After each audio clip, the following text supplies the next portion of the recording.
Hey, hello everyone. Welcome back to Project Management Demystified. My name is Michael. I'm a VP and a project management professional. So today I'll just be trying to break down a potential interview question depending on the role you're applying for. But your interviewer or hiring manager could ask you this very simple question, but a lot of people overthink it.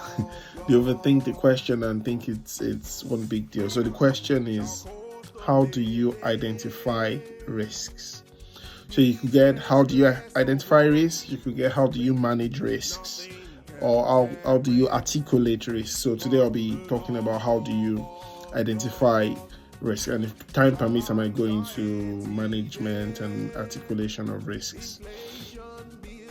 So how do you identify risks? That's the on your project or anywhere. That's the question. And I know so many things may be going through people's minds around how risks should be identified. But a simple answer is just by being observant, asking questions, listening, paying attention.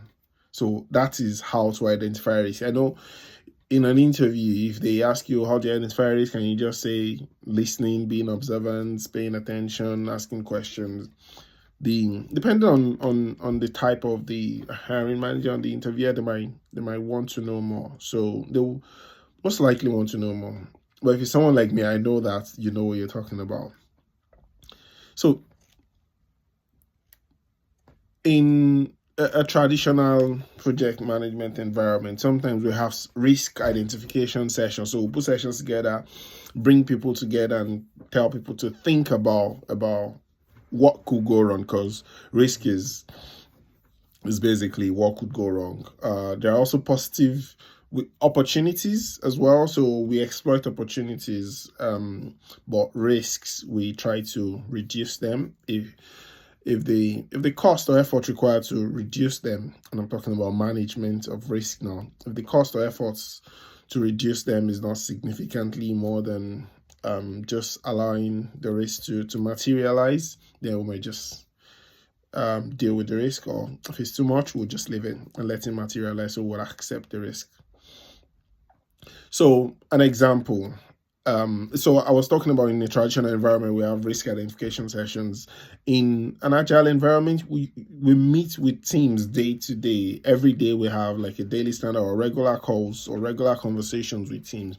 And it is from those calls that through body language, through asking questions, you identify that there might be a risk. There might be a risk. A team member, the people actually doing the job, might not see it as a risk because they're familiar with the terrain. They do this all the time. They might think that it's just something small that they will deal with. But as an experienced project management professional, it will be good to capture those risks at that very early stage. So because the effort that will be required to deal with the risk at that point to be way will be lesser than what will be required if the risk had materialized. So in simple terms, asking questions, paying attention, listening, being observant is one of the ways to identify risk. It's as simple as that.